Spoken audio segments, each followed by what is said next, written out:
Assalamualaikum warahmatullahi wabarakatuh.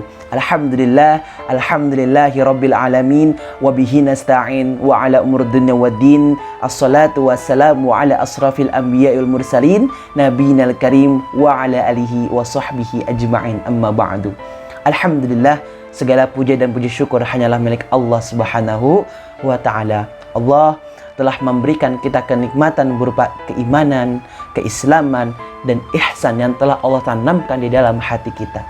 Salawat serta salam semoga selalu tercurahkan kepada junjungan baginda kita, habibina wa syafi'ana wa maulana Muhammad sallallahu alaihi wasallam, yang telah membawa kita dari zaman gelap gulita menuju zaman terang benderang. Bapak, Ibu yang dirahmati Allah subhanahu wa ta'ala dan seluruh pemirsa Wasyuda Channel, di hari ini sebagaimana yang dijudul, kita sama-sama akan membahas bagaimana caranya untuk memiliki keturunan yang soleh dan soleha. Bapak, Ibu di rumah yang dirahmati Allah subhanahu wa ta'ala, kita hidup di dunia ini pada dasarnya dilingkupi oleh banyaknya ujian. Istri adalah ujian bagi para suaminya. Suami adalah ujian juga bagi para istrinya. Dan anak-anak pun adalah ujian bagi para orang tuanya. Ya, ketika orang tua menginginkan anaknya untuk menjadi anak-anak yang soleh dan soleha, maka cara yang pertama kali harus dilakukan bagi kita sebagai orang tua adalah mencontohkan atau memberi contoh yang terbaik kepada anak-anak kita. Ya, kita pengen anak kita berkata jujur. Nah, ketika kita menginginkan itu sebagai orang tua, kita juga harus berkata jujur kepada anak-anak kita. Kita pengen anak kita hafiz Al-Quran, kita pengen anak kita lancar membaca Al-Quran. Bagaimana caranya? Caranya kita sebagai orang tua mencontohkan terlebih dahulu dengan mengajak anak-anak kita, ayo membaca Al-Quran. Walaupun orang tuanya tidak bisa menghafal Al-Quran, nggak apa-apa. Yang penting sebagai orang tua kita terus mengajak anak kita untuk membaca Al-Quran, mentadaburi Al-Quran. Insya Allah dengan seperti itu anak kita akan nurut kepada kita dan akan menjalankan apa yang kita perintahkan. Bapak, Ibu yang dirahmati Allah subhanahu wa ta'ala, sebagaimana kata Fudail bin Iyad, ada seseorang yang bernama Fudail bin Iyad, ia berkata, aku merasa risih terhadap perlakuan istri dan anak-anakku kepada diriku. Kemudian seketika itu di malam harinya Fudail bin Iyad bercermin diri, bermuhasabah diri.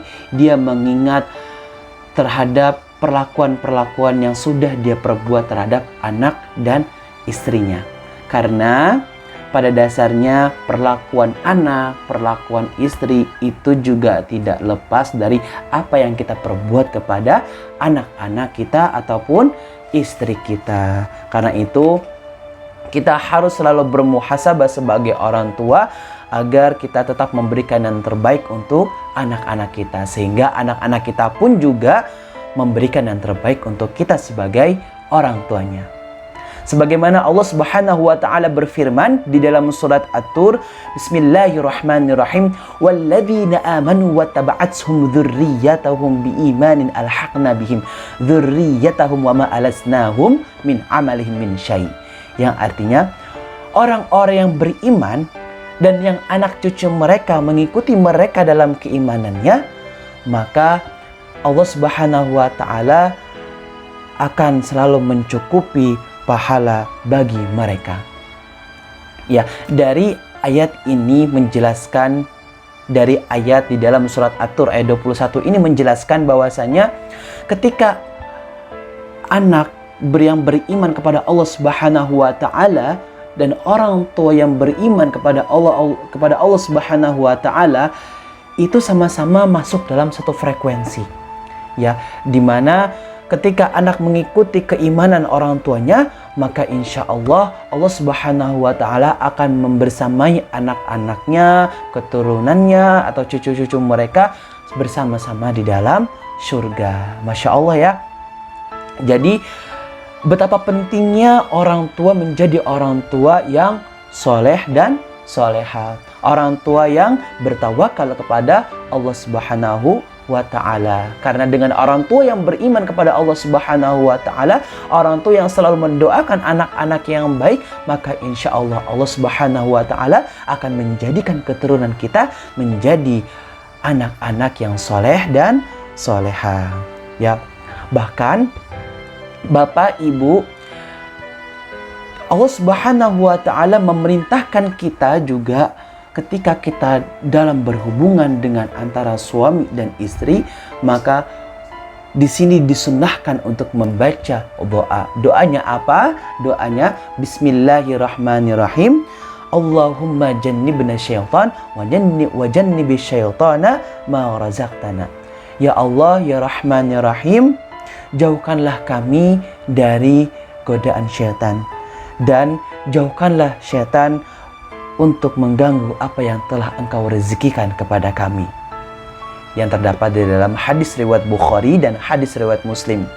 Dari doa ini menjelaskan bahwasanya Islam benar-benar telah sempurna mengajarkan kita dari hal yang terkecil sampai hal yang terbesar. Bahkan saat kita berhubungan dengan istri kita ataupun dengan suami kita, maka Islam pun telah mengatur di dalamnya untuk berdoa terlebih dahulu agar Allah Subhanahu wa ta'ala menjaga kita dalam berhubungan itu untuk mencari keridhaan dan keberkahan dari Allah Subhanahu wa ta'ala. Bapak Ibu yang dirahmati Allah Subhanahu wa ta'ala, dalam menghadapi ujian dan juga prosesnya, tentunya sebagai orang tua kita pasti memiliki yang namanya suatu kesulitan, ya. Dan ketika kita menghadapi suatu kesulitan dalam mendidik anak-anak kita, jangan sekali-kali kita berkata kasar kepadanya. Kenapa? Karena ketika kita kesal terhadap perilaku anak kita, apa yang telah dia perbuat, kita berkata, kamu bodoh, gitu kan, masa gini aja nggak bisa, gitu. Atau misalkan, tuh lihat tetangga kamu lebih pintar daripada kamu. Dengan perkataan yang seperti itu, maka akan terbentuk rasa kebencian di dalam hati anaknya. Akan terbentuk rasa tidak suka di dalam hati anaknya kepada orang tuanya. Ya, apalagi jangan sekali-kali kita sebagai orang tua, ya, memarahi anak kita atau ya menjelek-jelekan anak kita di depan teman-temannya. Karena dengan seperti itu akan membuat psikologis anak kita menjadi tertekan, ya. Yang ada nantinya anak kita akan benci kepada kita sebagai orang tua. Terus bagaimana cara kita untuk mendidik anak kita menjadi anak-anak yang soleh dan soleha? Ya, kita menasihatinya sebaiknya dengan perkataan-perkataan yang baik, dengan perkataan lemah lembut. Contohnya, misalkan anak kita sudah menjalankan ujian di sekolahnya. Kemudian kita sebagai orang tua pengen tahu nih berapa sih hasil dari ujian anak-anak kita. Kemudian kita bilang, "Nak, boleh nggak ayah lihat hasil ujiannya?" Gitu kan ya. Contoh misalkan anak kita mendapatkan hasil cuma dapat nilai 5 nih. Misalkan cuma dapat nilai 5. Nah, kemudian sebagai orang tua kita harus tetap berkata yang baik kepada anak-anak kita. Kita berkata seperti ini, "Alhamdulillah, ya, hari ini Allah Subhanahu wa ta'ala telah memberikan nilai yang baik untuk kamu, Nak, yaitu nilai 5. Tapi Bapak, Ibu pengen kamu nantinya ke depannya mendapatkan nilai yang terbaik. Maka dari itu, kamu baik-baik belajar ya. Jadi nanti kamu bisa dapat nilai yang bagus, bisa dapat nilai 9 atau nilai 8 ataupun nilai 10. Seperti itu ya.